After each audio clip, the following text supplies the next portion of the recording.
Chapter 25 of My Bondage and My Freedom by Frederick Douglass, narrated by Greducator. Various incidents. List of chapter topics.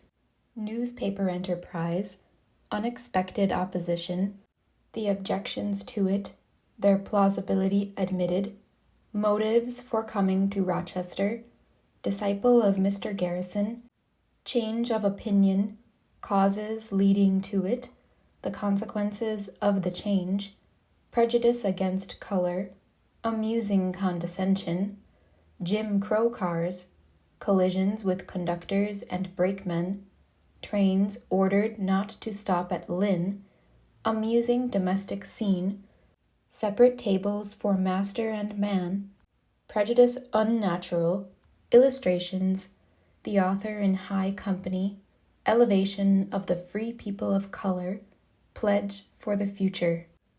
I have now given the reader an imperfect sketch of 9 years' experience in freedom, 3 years as a common laborer on the wharves of New Bedford, 4 years as a lecturer in New England, and 2 years of semi-exile in Great Britain and Ireland. A single ray of light remains to be flung upon my life during the last 8 years, and my story will be done. A trial awaited me on my return from England to the United States, for which I was but very imperfectly prepared. My plans for my then future usefulness as an anti-slavery advocate were all settled. My friends in England had resolved to raise a given sum to purchase for me a press and printing materials, and I already saw myself wielding my pen as well as my voice in the great work of renovating the public mind and building up a public sentiment which should, at least, send slavery and oppression to the grave, and restore to, quote, liberty and the pursuit of happiness, the people with whom I had suffered, both as a slave and as a freeman. Intimation had reached my friends in Boston of what I intended to do before my arrival, and I was prepared to find them favorably disposed toward my much-cherished enterprise. In this I was mistaken. I found them very earnestly opposed to the idea of my starting a paper, and for several reasons. First, the paper was not needed. Secondly, it would interfere with my usefulness as a lecturer. Thirdly, I was better fitted to speak than to write. Fourthly, the paper could not succeed. This opposition from a quarter so highly esteemed and to which I had been accustomed to look for advice and direction caused me not only to hesitate, but inclined me to abandon the enterprise. All previous attempts to establish such a journal having failed, I felt that probably I should but add another to the list of failures and thus contribute another proof of the mental and moral deficiencies of my race. Very much that was said to me in respect to my imperfect literary acquirements I felt to be most painfully true. The unsuccessful projectors of all the previous colored newspapers were my superiors in point of education, and if they failed, how could I hope for success? Yet I did hope for success, and persisted in the undertaking. Some of my English friends greatly encouraged me to go forward, and I shall never cease to be grateful for their words of cheer and generous deeds. I can easily pardon those who have denounced me as ambitious and presumptuous in view of my persistence in this enterprise. I was but 9 years from slavery. In point of mental experience, I was but 9 years old. That one, in such circumstances, should aspire to establish a printing press among an educated people might well be considered, if not ambitious, quite silly. My American friends looked at me with astonishment. A wood sawyer offering himself to the public as an editor, a slave brought up in the very depths of ignorance, assuming to instruct the highly civilized people of the North in the principles of liberty, justice, and humanity. The thing looked absurd. Nevertheless, I persevered. I felt that the want of education, great as it was, could be overcome by study, and that knowledge would come by experience, and further, which was perhaps the most controlling consideration, I thought that an intelligent public, knowing my early history, would easily pardon a large share of the deficiencies which I was sure that my paper would exhibit. The most distressing thing, however, was the offense which I was about to give my Boston friends by what seemed to them a reckless disregard of their sage advice. I am not sure that I was not under the influence of something like a slavish adoration of my Boston friends, and I labored hard to convince them of the wisdom of my undertaking, but without success. Indeed, I never expect to succeed, although time has answered all their original objections. The paper has been successful. It is a large sheet, costing $80 per week, has 3,000 subscribers, has been published regularly nearly 8 years, and bids fair to stand 8 years longer. At any rate, the 8 years to come are as full of promise as were the 8 that are past. It is not to be concealed, however, that the maintenance of such a journal, under the circumstances, has been a work of much difficulty, and could all the perplexity, anxiety, and trouble attending it have been clearly foreseen, I might have shrunk from the undertaking.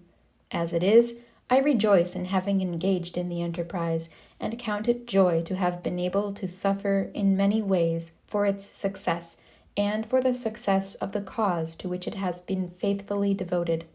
I look upon the time, money, and labor bestowed upon it as being amply rewarded in the development of my own mental and moral energies, and in the corresponding development of my deeply injured and oppressed people.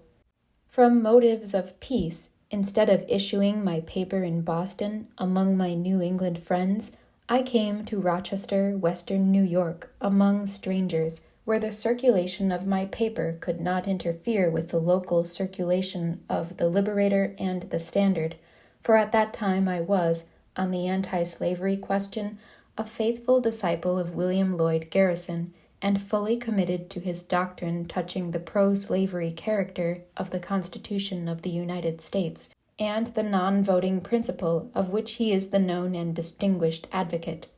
With Mr. Garrison, I held it to be the first duty of the non-slaveholding states to dissolve the union with the slaveholding states, and hence my cry, like his, was, "No union with slaveholders."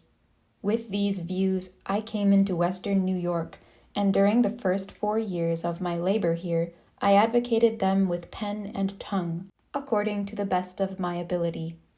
About 4 years ago, upon a reconsideration of the whole subject, I became convinced that there was no necessity for dissolving the union between the northern and southern states, that to seek this dissolution was no part of my duty as an abolitionist, that to abstain from voting was to refuse to exercise a legitimate and powerful means for abolishing slavery, and that the Constitution of the United States not only contained no guarantees in favor of slavery, but, on the contrary, it is, in its letter and spirit, an anti-slavery instrument, demanding the abolition of slavery as a condition of its own existence as the supreme law of the land. Here was a radical change in my opinions, and in the action logically resulting from that change. To those with whom I had been in agreement and in sympathy, I was now in opposition. What they held to be a great and important truth, I now looked upon as a dangerous error. A very painful and yet a very natural thing now happened. Those who could not see any honest reasons for changing their views, as I had done, could not easily see any such reasons for my change, and the common punishment of apostates was mine. The opinions first entertained were naturally derived and honestly entertained, and I trust that my present opinions have the same claims to respect.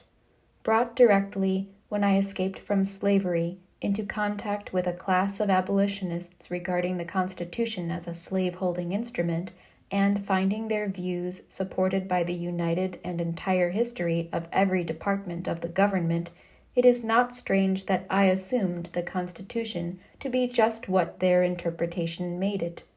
I was bound not only by their superior knowledge to take their opinions as the true ones in respect to the subject, but also because I had no means of showing their unsoundness. But for the responsibility of conducting a public journal and the necessity imposed upon me of meeting opposite views from abolitionists in this state, I should in all probability have remained as firm in my disunion views as any other disciple of William Lloyd Garrison. My new circumstances compelled me to rethink the whole subject, and to study with some care not only the just and proper rules of legal interpretation, but the origin, design, nature, rights, powers, and duties of civil government, and also the relations which human beings sustain to it. By such a course of thought and reading, I was conducted to the conclusion that the Constitution of the United States, inaugurated, quote, to form a more perfect union, establish justice, ensure domestic tranquility, provide for the common defense, promote the general welfare, and secure the blessings of liberty, could not well have been designed at the same time to maintain and perpetuate a system of rapine and murder like slavery, especially as not one word can be found in the Constitution to authorize such a belief. Then again, if the declared purposes of an instrument are to govern the meaning of all its parts and details, as they clearly should, the Constitution of our country is our warrant for the abolition of slavery in every state in the American Union.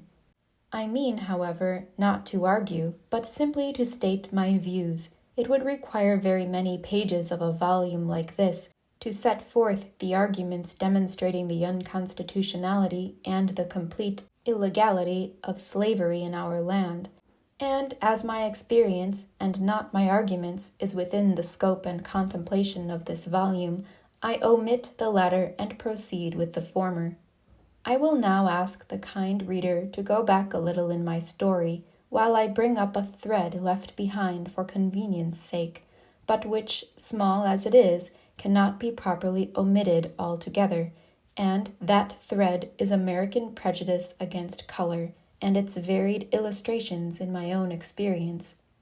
When I first went among the abolitionists of New England and began to travel, I found this prejudice very strong and very annoying. The abolitionists themselves were not entirely free from it, and I could see that they were nobly struggling against it. In their eagerness sometimes to show their contempt for the feeling, they proved that they had not entirely recovered from it, often illustrating the saying in their conduct that a man may, quote, stand up so straight as to lean backward. When it was said to me, "Mr. Douglass, I will walk to meeting with you. I am not afraid of a black man," I could not help thinking, seeing nothing very frightful in my appearance, and why should you be? The children at the North had all been educated to believe that if they were bad, the old black man, not the old devil, would get them, and it was evidence of some courage for any so educated to get the better of their fears. The custom of providing separate cars for the accommodation of colored travelers was established on nearly all the railroads of New England a dozen years ago. Regarding this custom as fostering the spirit of caste, I made it a rule to seat myself in the cars for the accommodation of passengers generally. Thus seated, I was sure to be called upon to betake myself to the Jim Crow car. Refusing to obey, I was often dragged out of my seat, beaten and severely bruised by conductors and brakemen. Attempting to start from Lynn one day for Newburyport on the Eastern Railroad, I went, as my custom was, into one of the best railroad carriages on the road. The seats were very luxuriant and beautiful. I was soon waited upon by the conductor and ordered out, whereupon I demanded the reason for my invidious removal. After a good deal of parleying, I was told that it was because I was black. This I denied, and appealed to the company to sustain my denial. But they were evidently unwilling to commit themselves on a point so delicate and requiring such nice powers of discrimination, for they remained as dumb as death. I was soon waited on by half a dozen fellows of the baser sort, just such as would volunteer to take a bulldog out of a meeting house in time of public worship, and told that I must move out of that seat, and if I did not, they would drag me out. I refused to move, and they clutched me head, neck, and shoulders, but in anticipation of the stretching to which I was about to be subjected, I had interwoven myself among the seats. In dragging me out on this occasion, it must have cost the company $25 or $30, for I tore up seats and all. So great was the excitement in Lynn on the subject that the superintendent, Mr. Stephen A. Chase, ordered the trains to run through Lynn without stopping, while I remained in that town, and this ridiculous farce was enacted. For several days the trains went dashing through Lynn without stopping. At the same time that they excluded a free colored man from their cars, this same company allowed slaves, in company with their masters and mistresses, to ride unmolested. After many battles with the railroad conductors, and being roughly handled in not a few instances, proscription was at last abandoned, and the Jim Crow car, set up for the degradation of colored people, is nowhere found in New England. This result was not brought about without the intervention of the people, and the threatened enactment of a law compelling railroad companies to respect the rights of travelers. Honorable Charles Francis Adams performed signal service in the Massachusetts legislature in bringing about this reformation, and to him the colored citizens of that state are deeply indebted. Although often annoyed and sometimes outraged by this prejudice against color, I am indebted to it for many passages of quiet amusement. A half-cured subject of it is sometimes drawn into awkward straits, especially if he happens to get a genuine specimen of the race into his house. In the summer of 1843, I was traveling and lecturing in company with William A. White, Esquire, through the state of Indiana. Anti-slavery friends were not very abundant in Indiana at the time, and beds were not more plentiful than friends. We often slept out in preference to sleeping in the houses at some points. At the close of one of our meetings, we were invited home with a kindly disposed old farmer, who, in the generous enthusiasm of the moment, seemed to have forgotten that he had but one spare bed, and that his guests were an ill-matched pair. All went on pretty well till near bedtime, when signs of uneasiness began to show themselves among the unsophisticated sons and daughters. White is remarkably fine-looking, and very evidently a born gentleman. The idea of putting us in the same bed was hardly to be tolerated, and yet there we were, and but the one bed for us, and that, by the way, was in the same room occupied by the other members of the family. White, as well as I, perceived the difficulty, for yonder slept the old folks, there the sons, and a little farther along slept the daughters, and but one other bed remained. Who should have this bed was the puzzling question. There was some whispering between the old folks, some confused looks among the young, as the time for going to bed approached.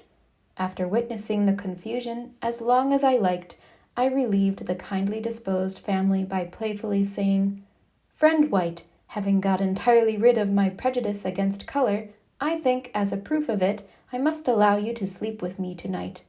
White kept up the joke by seeming to esteem himself the favored party, and thus the difficulty was removed. If we went to a hotel and called for dinner, the landlord was sure to set one table for White and another for me, always taking him to be master and me the servant. Large eyes were generally made when the order was given to remove the dishes from my table to that of White's. In those days, it was thought strange that a white man and a colored man could dine peaceably at the same table, and in some parts the strangeness of such a sight has not entirely subsided. Some people will have it that there is a natural, an inherent, and an invincible repugnance in the breast of the white race toward dark-colored people, and some very intelligent colored men think that their proscription is owing solely to the color which nature has given them. They hold that they are rated according to their color, and that it is impossible for white people ever to look upon dark races of men, or men belonging to the African race, with other than feelings of aversion. My experience, both serious and mirthful, combats this conclusion. Leaving out of sight for a moment grave facts to this point, I will state one or two which illustrate a very interesting feature of American character as well as American prejudice. Riding from Boston to Albany a few years ago, I found myself in a large car, well filled with passengers. The seat next to me was about the only vacant one. At every stopping place we took in new passengers, all of whom, on reaching the seat next to me, cast a disdainful glance upon it, and passed to another car, leaving me in the full enjoyment of a whole form. For a time, I did not know but that my riding there was prejudicial to the interest of the railroad company. A circumstance occurred, however, which gave me an elevated position at once. Among the passengers on this train was Governor George N. Briggs. I was not acquainted with him, and had no idea that I was known to him. Known to him, however, I was, for upon observing me, the governor left his place, and making his way toward me, respectfully asked the privilege of a seat by my side, and upon introducing himself, we entered into a conversation very pleasant and instructive to me. The despised seat now became honored. His Excellency had removed all the prejudice against sitting by the side of a Negro, and upon his leaving it, as he did, on reaching Pittsfield, there were at least 12 applicants for the place. The governor had, without changing my skin a single shade, made the place respectable, which before was despicable. A similar incident happened to me once on the Boston and New Bedford Railroad, and the leading party to it has since been governor of the state of Massachusetts. I allude to Colonel John Henry Clifford. Lest the reader may fancy I am aiming to elevate myself by claiming too much intimacy with great men, I must state that my only acquaintance with Colonel Clifford was formed while I was his hired servant during the first winter of my escape from slavery. I owe it to him to say that in that relation I found him always kind and gentlemanly. But to the incident. I entered a car at Boston for New Bedford, which, with the exception of a single seat, was full, and found I must occupy this or stand up during the journey. Having no mind to do this, I stepped up to the man having the next seat, and who had a few parcels on the seat, and gently asked leave to take a seat by his side. My fellow passenger gave me a look made up of reproach and indignation, and asked me why I should come to that particular seat. I assured him in the gentlest manner that of all others this was the seat for me. Finding that I was actually about to sit down, he sang out, "Oh, stop, stop, and let me get out." Suiting the action to the word, up the agitated man got, and sauntered to the other end of the car, and was compelled to stand for most of the way thereafter. Halfway to New Bedford or more, Colonel Clifford, recognizing me, left his seat, and not having seen me before since I had ceased to wait on him, in everything except hard arguments against his pro-slavery position, apparently forgetful of his rank, manifested, in greeting me, something of the feeling of an old friend. This demonstration was not lost on the gentleman whose dignity I had, an hour before, most seriously offended. Colonel Clifford was known to be about the most aristocratic gentleman in Bristol County, and it was evidently thought that I must be somebody, else I should not have been thus noticed by a person so distinguished. Sure enough, after Colonel Clifford left me, I found myself surrounded with friends, and among the number, my offended friend stood nearest, and with an apology for his rudeness, which I could not resist, although it was one of the lamest ever offered. With such facts as these before me, and I have many of them, I am inclined to think that pride and fashion have much to do with the treatment commonly extended to colored people in the United States. I once heard a very plain man say, and he was cross-eyed and awkwardly flung together in other respects, that he should be a handsome man when public opinion shall be changed. Since I have been editing and publishing a journal devoted to the cause of liberty and progress, I have had my mind more directed to the condition and circumstances of the free colored people than when I was the agent of an abolition society. The result has been a corresponding change in the disposition of my time and labors. I have felt it to be a part of my mission, under a gracious providence, to impress my sable brothers in this country with the conviction that, notwithstanding the 10,000 discouragements and the powerful hindrances which beset their existence in this country, notwithstanding the blood-written history of Africa and her children from whom we have descended, or the clouds and darkness, whose stillness and gloom are made only more awful by wrathful thunder and lightning, now overshadowing them, progress is yet possible, and bright skies shall yet shine upon their pathway, and that, quote, Ethiopia shall yet reach forth her hand unto God. Believing that one of the best means of emancipating the slaves of the South is to improve and elevate the character of the free colored people of the North, I shall labor in the future, as I have labored in the past, to promote the moral, social, religious, and intellectual elevation of the free colored people, never forgetting my own humble origin, nor refusing, while heaven lends me ability, to use my voice, my pen, or my vote to advocate the great and primary work of the universal and unconditional emancipation of my entire race.